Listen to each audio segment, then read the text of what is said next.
नमस्कार दोस्तों, मोहित study IQ centre में आपका स्वागत है। आज हम मैथ पेडागोजी से रिलेटेड जो है महत्वपूर्ण क्वेश्चंस देखेंगे जो सीटेट एग्ज़ाम्स के लिए महत्वपूर्ण होंगे। वीडियो को आखिर तक देखिएगा। जैसे क्वेश्चंस आपको दिए जा रहे हैं वैसे ही क्वेश्चंस आपके एग्ज़ाम्स में पूछे जाएंगे, ठीक है? उन्हीं टॉपिक से पूछे जाएंगे, तो पेपर आपके लिए बहुत महत्वपूर्ण है। अगर आप एक बार में सीटेट पास करना चाहते हैं तो ज़्यादा से ज़्यादा आप पेपर्स लगाइए, ठीक है? वीडियो अच्छा लगे तो प्लीज़ वीडियो को लाइक ज़रूर कर लेना, कमेंट कीजिएगा किसी भी क्वेश्चन से रिलेटेड इशू हो, और दोस्तों तक भी जो है इस वीडियो को ज़्यादा से ज़्यादा शेयर कीजिएगा ताकि वो भी इस वीडियो का लाभ ले सके। और चैनल को सब्सक्राइब नहीं किया तो प्लीज़ चैनल को भी सब्सक्राइब कर लेना।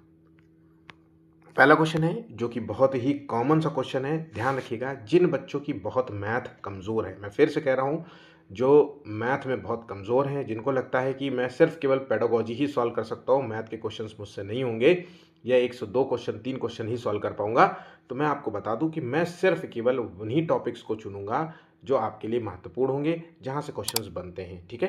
तो ऐसे क्वेश्चंस जो कि कॉमन से क्वेश्चन होते हैं, जो सीटेट के दोनों पेपर 1 और पेपर 2 दोनों का हिस्सा है, इसलिए आप इन क्वेश्चंस को ज़रूर तैयार करिएगा और इसका एक नोट्स बना लेना। नोट्स बना लोगे तो ये जब पेपर शुरू होने से पहले रट के चले जाओगे ना, तो आपको पता रहेगा कि ऐसे क्वेश्चंस को कैसे सॉल्व किया जाता है, ठीक है? तो मैं ट्रिक्स से क्वेश्चंस को सॉल्व करूँगा। जैसे ये क्वेश्चन है, 360 को 3 से विभाजित जो है करने पर भाजकों की कुल संख्या कितनी होगी? अब 360 को कोई संख्या हो, 2 से, 3 से, 4 से, किसी से भी विभाजित कराएं, तो आपको कुछ नहीं करना। 360 को पहले उस संख्या को 3 से विभाजित कर लेना है। 3 2 6 120 आया। अब 120 का जो है हम एलसीएम ले लेंगे, ठीक है? मतलब उसको तोड़ देंगे फ्रैक्ट। तो इसको हम तोड़ा, तो जब हम इसको तोड़ेंगे, 2 छः का 12 0, है ना?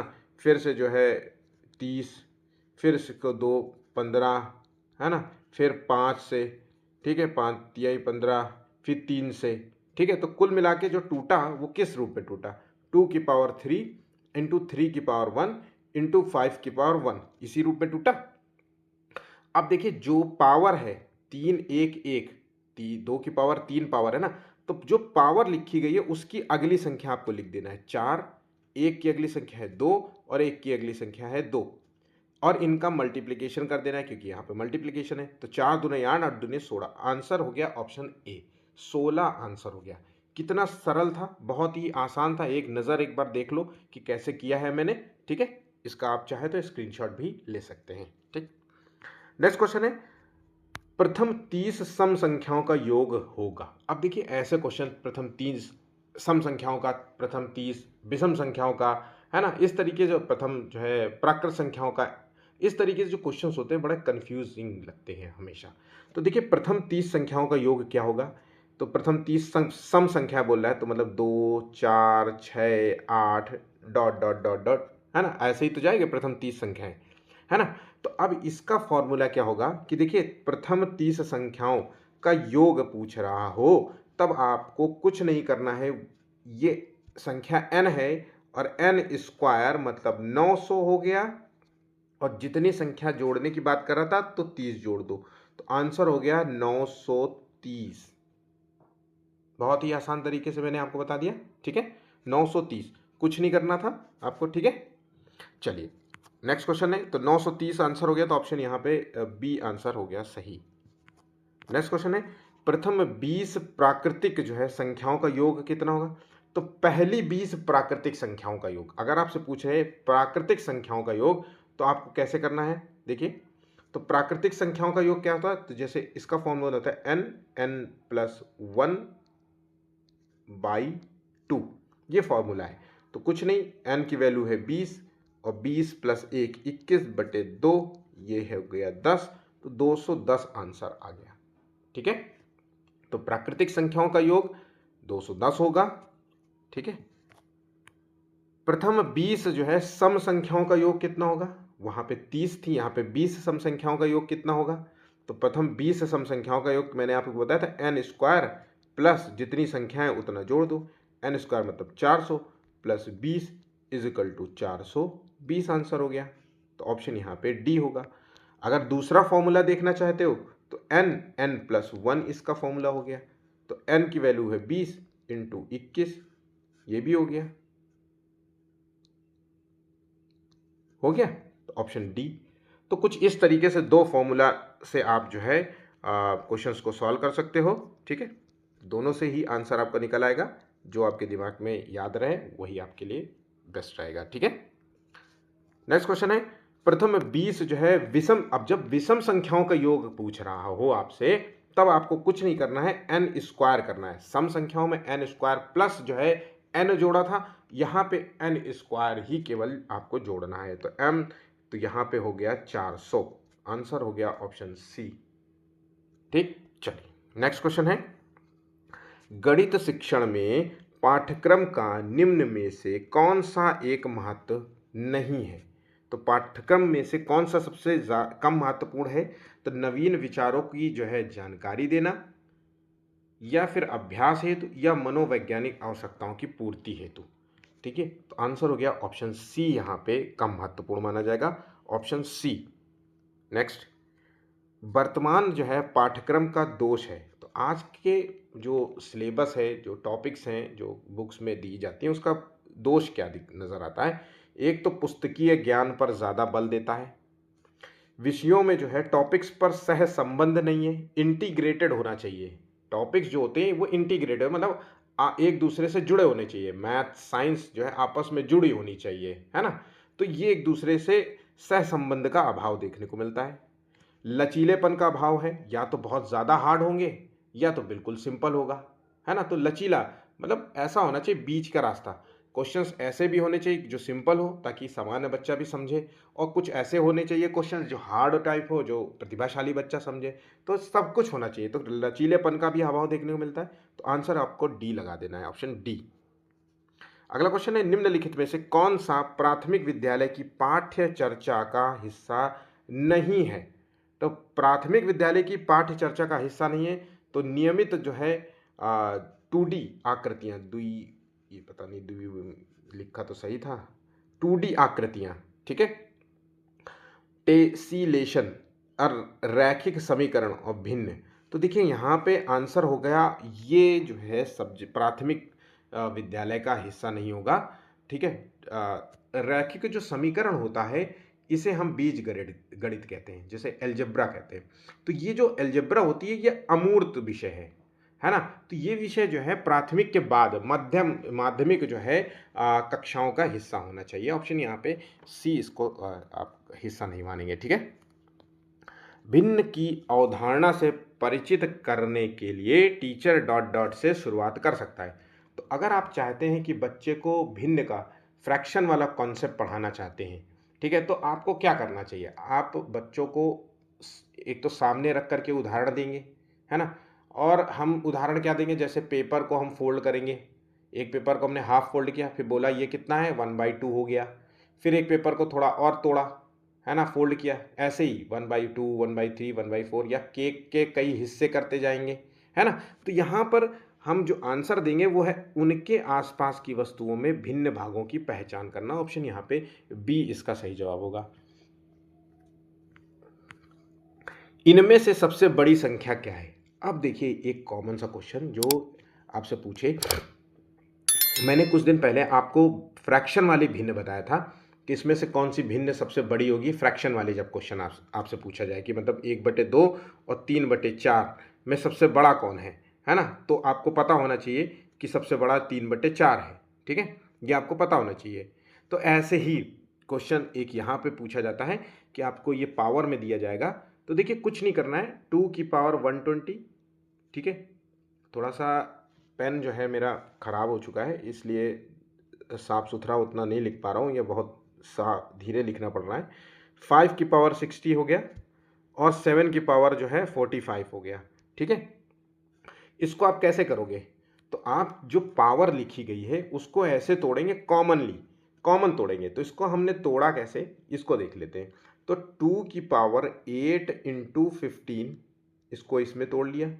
3 की पावर 5 × 15, ठीक है, 5 की पावर 4 × 15 और 7 की पावर 3 × 15। यहाँ तक तो समझ गए। तो देखिए फ्रैक्शन जब तोड़ा तो हमने कॉमन निकाल दिया, है ना। अब यहाँ पे देखिए जो कॉमन है उसे हटा दो, केवल 2 की पावर 8 कितना होगा, 2 की पावर 8 अगर आप निकालोगे तो ये होगा 256 होगा। 3 की पावर 5 कितना होगा, तो ये होगा 243 होगा। 5 की पावर 4 कितना होगा, ये होगा 625 होगा। और 7 की पावर 3 कितना होगा, 343 होगा। ठीक है। अब यहाँ पे देखिए कि आपसे पूछ रहा है सबसे बड़ी संख्या के बारे में पूछ रहा है, तो यहाँ पे जो सबसे बड़ी संख्या कौन सी है, 625 है। तो इसका मतलब है कि 5 की पावर 60 जो है ये सबसे बड़ी होगी।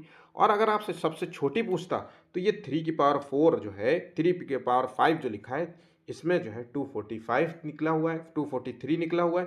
तो यहाँ पे सबसे छोटी संख्या हो जाती है 3 की पावर 5 आ जाता, मतलब 3 की पावर 75 हो जाता। बात यहाँ समझ गए। नेक्स्ट क्वेश्चन है, गणित विज्ञान का प्रवेश द्वार एवं कुंजी है, निम्नलिखित में से कथन किसका है। इन कथनों को आप एक साइड में नोट करते हुए जाइए, एग्जाम में जाने से पहले उसी नोट्स को रिवीजन कर लेंगे, आपका क्वेश्चन एक जो है मिल जाएगा। ठीक है, जो दूसरे बच्चे गलत करेंगे आप वो सही कर पाएंगे। तो यहाँ पे आंसर हो गया Roger Bacon, option C. Next question है कि बच्चों में गणित की भाषा का विकास करने के लिए गणित के टीचर में निम्नलिखित में से क्या गुण होना चाहिए। अगर आप बच्चों के अंदर गणित मैथ को लेकर के जो है लैंग्वेज डेवलपमेंट चाहते हैं कि बच्चा गणितीय भाषा को समझे, तो सबसे पहली बात तो ये है कि गणित के उपकरणों का प्रयोग करने की क्षमता विकसित करनी होगी। गणित के जो उपकरण कौन से होते हैं, जैसे जो टीचिंग लर्निंग मेथड मटेरियल इसे कहते हैं, TLM। कई बार आपको ये TLM शब्द का जिक्र होगा, ध्यान रखना, टीचिंग लर्निंग मेथड्स मटेरियल। अब ये कौन से होते हैं, जैसे जियो बोर्ड होता है ना, अबेकस होता है, 10 ग्राम होता है, ग्राफ होता है। ये सब जो है उपकरण होते हैं जो बच्चों को गणितीय अवधारणा सिखाने में प्रयोग किए जाते हैं। गणित जो है कक्षा संचालन की योग्यता, जो भी क्लास ले रहा है उसके अंदर उस तरीके की क्वालिफिकेशन होनी चाहिए मैथ को लेकर के। विभिन्न जो है शिक्षण विधियों का ज्ञान, जैसे मैंने आपको क्वेश्चंस कराया तो मैंने आपको जो है की पॉइंट्स में कराया, मतलब ट्रिक्स के रूप में कराया। तो यहाँ पे कई विधियों का ज्ञान होना चाहिए टीचर के अंदर। तो आंसर यहाँ पे डी इसका सही जवाब हो जाएगा। ठीक है। विद्यालयी जो है पाठ्यक्रम में गणित का महत्व होता है। गणित का महत्व क्या होता है, बच्चों को सामाजिक गतिविधियों में सक्रिय भूमिका निभाने में सक्षम बनाना, बच्चों में नैतिक मूल्यों का विकास करना और बच्चों में बौद्धिक स्तर का विकास करना। ध्यान रखिएगा, कई बच्चे इसको ऑप्शन सी लगा रहे होंगे, जबकि मेरे अनुसार ऑप्शन तीनों ही होंगे। देखिए मैथ जो है मूर्त और अमूर्त दोनों तरह का सब्जेक्ट है। मैथ जो है ये सब्जेक्ट्स ऐसे होते हैं जो बच्चे के संपूर्ण सर्वांगीण विकास में मदद करते हैं। तो कहीं ना कहीं वो सामाजिक गतिविधियों में भी सक्रिय भूमिका निभाएगा, नैतिक मूल्यों में भी अच्छा सा जो है रोल अदा करेगा और बौद्धिक स्तर का तो होगा ही होगा। तो आंसर आपको ऑप्शन डी लगाना है। जिन बच्चों ने ऑप्शन डी लगाया वो सही है, और जिन बच्चों ने ऑप्शन ए या बी या सी इनमें से किसी को चुना है तो वो गलत होंगे। ठीक है, बहुत सारे बच्चे ऑप्शन सी चुन रहे होंगे, लेकिन ऑप्शन यहाँ पे डी इसका सही जवाब होगा। प्राथमिक स्तर पर 10 ग्राम, बिंदु के खेल, प्रतिरूप इत्यादि का प्रयोग विद्यार्थियों की सहायता करते हैं। तो मूलभूत संक्रियाओं को समझने के लिए या स्थानिक मान की योग्यता में वृद्धि करने के लिए। तो ये सभी जो चीज़ें होती हैं ये प्लेस वैल्यू को समझाने के लिए प्रयोग की जाती हैं। इस तरीके के जो मटेरियल्स होते हैं टीचिंग लर्निंग जो है, ये ऑप्शन बी यहाँ पे सही होगा, इनका प्रयोग होता है। ठीक है। अब एक क्वेश्चन है, 5:20 पर दोनों सुइयों के बीच कितने डिग्री का अंतर होगा। मैंने कल भी ये क्वेश्चन कराया था, आज फिर से करा रहा हूँ। अगर आपको इस तरीके से क्वेश्चन पूछे तो आपको कुछ नहीं करना है, ये आपको याद रखना है, इस ट्रिक को याद रखना है, इस फॉर्मूले को याद करना है। तो 30 इंटू आवर, आवर कितना है 5, -11/2 मिनट। तो 30 गुणे 5 -11/2 गुणे 20, तो ये हो गया 10। ठीक है, तो 150 -110, तो आंसर हो गया 40 डिग्री। ऑप्शन यहाँ पे डी इसका सही जवाब हो जाएगा। ठीक है, ये ट्रिक आप याद रखिएगा, पेपर 1 पेपर 2 में दोनों जगह ये क्वेश्चन पूछा जाता है। एक प्राथमिक कक्षा का अध्यापक अपने विद्यार्थियों को अपने आस पड़ोस कम से कम जो है परिवार में कक्षा 5वीं में पढ़ रहे लड़के और लड़कियों के आंकड़े एकत्रित करने के लिए कहता है। निम्नलिखित में से कौन सा इस क्रियाकलाप के उद्देश्य का अति उपयुक्तता से वर्णन करता है। देखिए यहाँ पे तो लड़का और लड़की के आंकड़े की बात कर रहा है।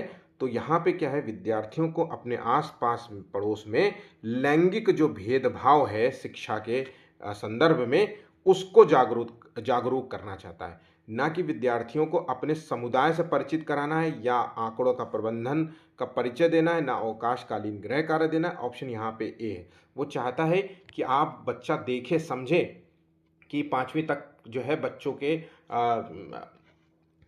लड़के कितने पढ़ रहे हैं और लड़कियां कितने पढ़, तो जेंडर जो भेदभाव देखने को मिलता है उससे परिचय कराना होता है। ठीक है।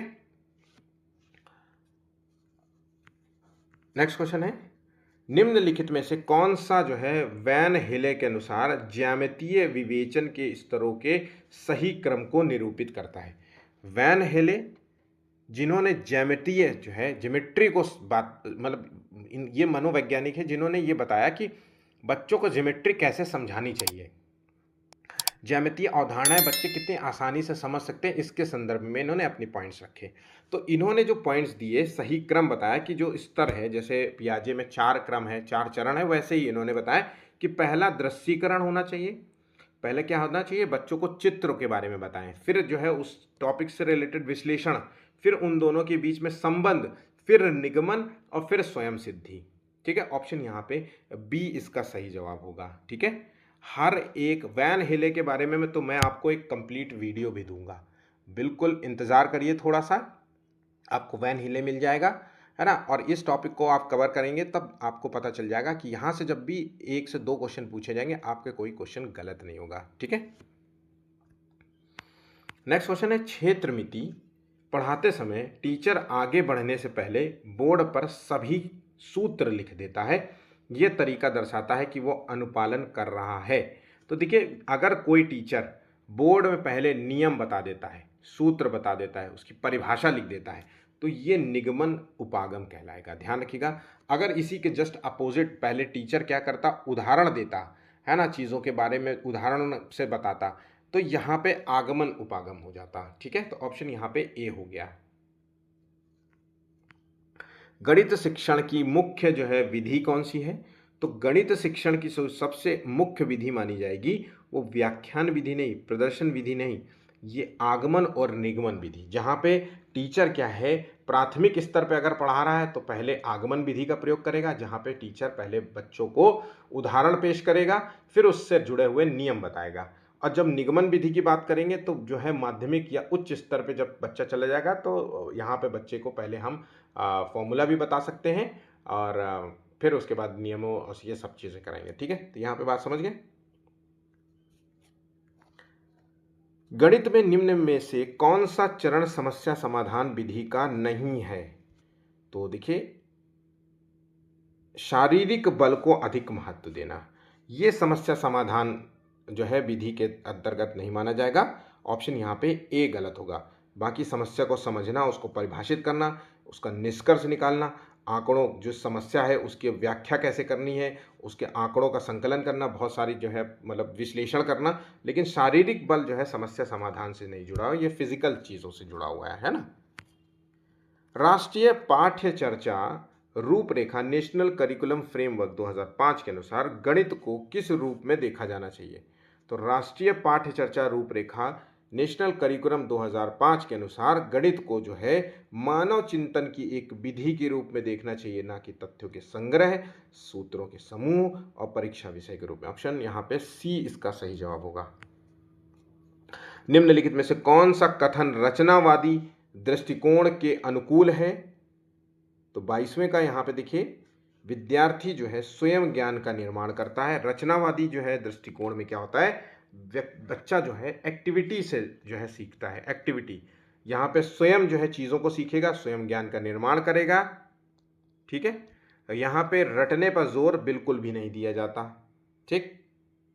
आलोचनात्मक चिंतन को बढ़ावा दिया जाता है, यही सारी चीज़, सहयोगात्मक जो है प्रक्रिया अपनाई जाती है रचनावादी दृष्टिकोण में। तो ये कुछ पॉइंट्स हैं, आपको याद रखने होंगे। ठीक है।